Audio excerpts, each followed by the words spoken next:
Good evening, I'm Saraya Mia and you are tuning in to AWANI Tonight. MYSEJAHTERA negotiations still ongoing with government, says Kyrie. And what can fresh faces of Johor Exco lineup offer? More on that coming up.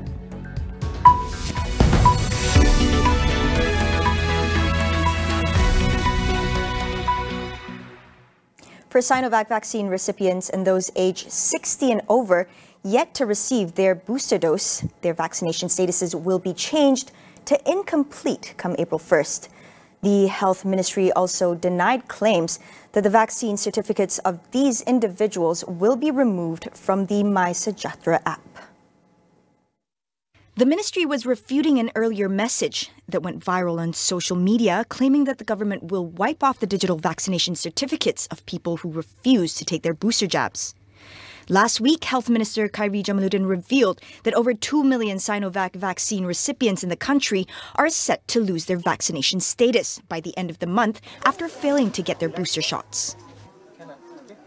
Meanwhile, the government says the MySJAHTERA contract tracing app and its data still belongs to them, despite a previous deal on its intellectual property and software license. Kyrie said a court case involving Entomo Malaysia Sdn Bhd and MySJAHTERA Sdn Bhd has nothing to do with the government's negotiations over the app. His response came after a report by Code Blue which cited court documents detailing that the MySJAHTERA app IP and software license will be transferred by Entomo to MySJAHTERA Sdn Bhd for 338.6 million ringgit in a deal until end 2025. However, Kyrie said the amount being negotiated between the government and MySJAHTERA is far lower than 300 million ringgit. Last weekend, opposition leader Datuk Seri Anwar Ibrahim raised questions over the government's decision to sell the contact tracing app to a private company. He urged the government to explain the decision made to sell MySJAHTERA to a company in the private sector instead of allowing the application to remain under the control of MOH, and why a public tender was not conducted to make the sale transparent. 70% of the new Johor State Exco members announced over the weekend are new faces. We speak to political analyst Shahril Sabaruddin on whether this will become a trend in politics moving forward. The manifestos in every political parties during this PRN, they talk a lot about political reform, and this political reform really kind of panders to this new demography who are very concerned about structural problems and has this. I'm not saying disgust, but they are very less apathetic to the current nuances or the current social structure. So this solution that's being pushed from the manifestos would then be tested whether or not they could really deliver, having young people now in government. Moving forward, just how will this change the political landscape? Personality politics might no longer be a role. Identity politics might be glossed over. Real offers, real solutions to the people now matters. So the new platform, the economic platform,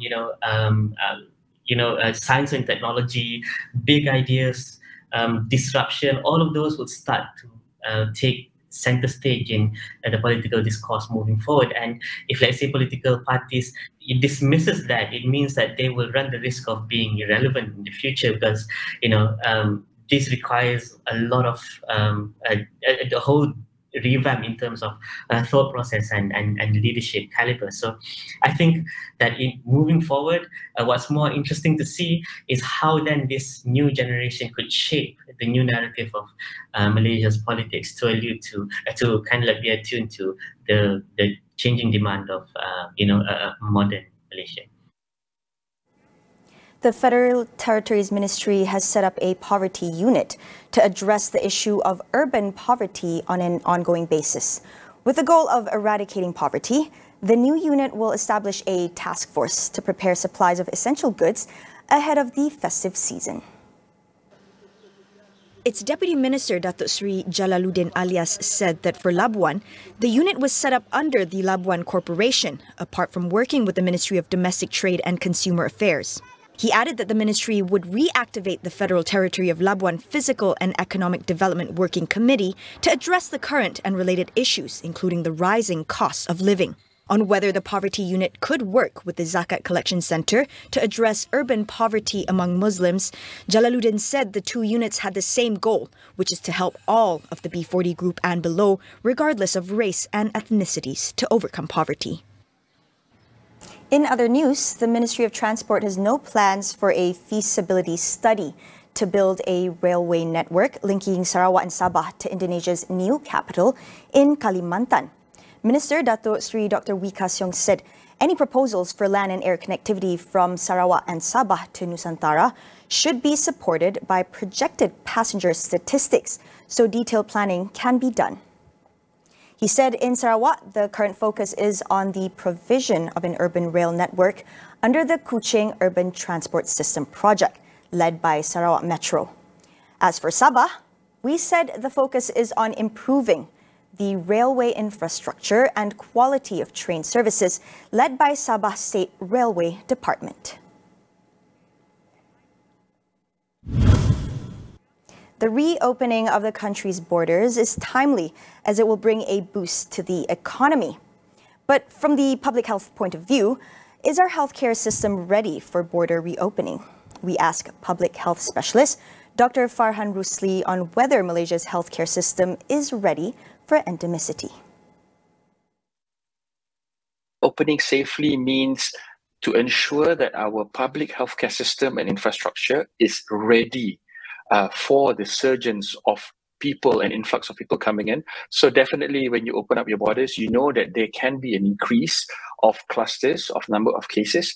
So you have to make sure that the platform and the infrastructure that you have of contact tracing and also ensuring that people follow to the rules that you have set can be enforced and is actually ready for it.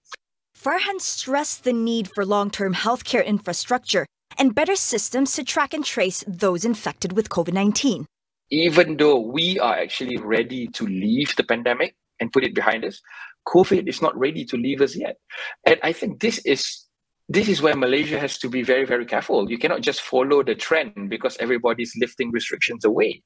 But rather we have to be cautious because some countries, if they lift the restrictions and something bad happens, they can go back on their word or their healthcare capacity can still cope. But are we at same par with the NHS in the UK? Do we have enough resources like the NHS? If we don't, we cannot just be blindly following them. And I think that's the mistake. We'll be right back after the break.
Asrama Mahat Tahfiz Jawaban. Bila sentuh soal berita,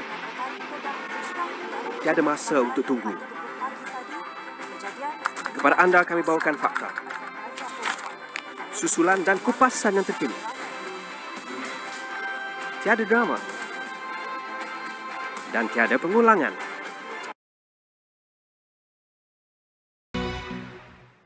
Welcome back. On the foreign front, Ukraine says another round of talks between Kiev and Moscow will kick off in Turkey today. According to President Volodymyr Zelensky, Ukraine is willing to discuss neutral status at face-to-face talks with Russia. He also expressed willingness to compromise the status of the eastern Donbas region to secure a peace agreement with Russia, but was not willing to discuss demilitarization, adding that Ukrainian people would need to vote in a referendum to approve the neutral status. Meanwhile, Russia's lead negotiator, Vladimir Bedinsky, confirmed the upcoming talks but said it would begin Tuesday till Wednesday. Russia and Ukraine failed to make a breakthrough in the first top-level talks on March 10 in Antalya since the Russian invasion in late February. The two sides have held regular talks virtually, but offered scant hopes for any breakthroughs. Both sides have described efforts as difficult.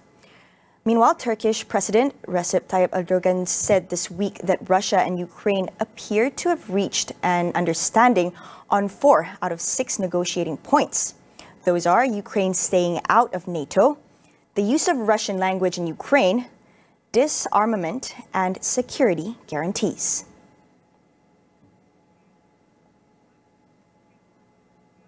China's city of Shanghai enters the country's most extensive lockdown in 2 years. The planned 2-stage lockdown of the city of 26 million will allow for mass testing to curb the spread of COVID-19. The citywide lockdown, which splits the city in 2, sees the Pudong Financial District and nearby areas in lockdown from Monday to Friday as mass testing gets underway. In the second phase, the vast downtown area west of the Huangpu River that divides the city will start a 5-day lockdown on Friday. Residents will be required to stay home and deliveries will be left at checkpoints to ensure no contact with the outside world. A record 3,450 asymptomatic COVID cases were logged in Shanghai yesterday, accounting for nearly 70% of the nationwide total, along with 50 symptomatic cases.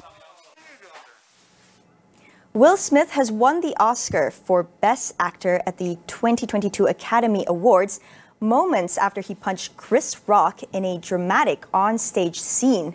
He scored the award for his career-making turn in King Richard. Jada, I love you. Smith smacked Rock in the face with an open hand and shouted vulgarity at the comedian for making a joke about his wife Jada Pinkett Smith's hairstyle. The joke was in reference to Jada's shaved hairdo, which is a result of the hair loss condition called alopecia. The comedian looked stunned in the immediate aftermath of the incident, but told the audience that it was the greatest night in the history of television. Smith later apologized to the Academy during his speech for the first Oscar of his career, playing the father of tennis legends Venus and Serena Williams in King Richard. Overshadowed by the Smith-Rock altercation, a notable highlight for the Oscars was also Coda winning the Best Picture of the year. The Apple's indie movie with a mostly deaf cast is the first streaming movie to claim the film industry's top honor. Low rates of vaccination among cohorts of children are a direct consequence of parental fears or beliefs. Tonight, we ask about what's holding some Malaysian parents back. That's coming up on Consider This. That's all we have for you on AWANI tonight. For all the latest news updates, head on to astroawani.com or download the Astro AWANI app. I'm Saraya Mia. Thank you for watching, and we'll see you again.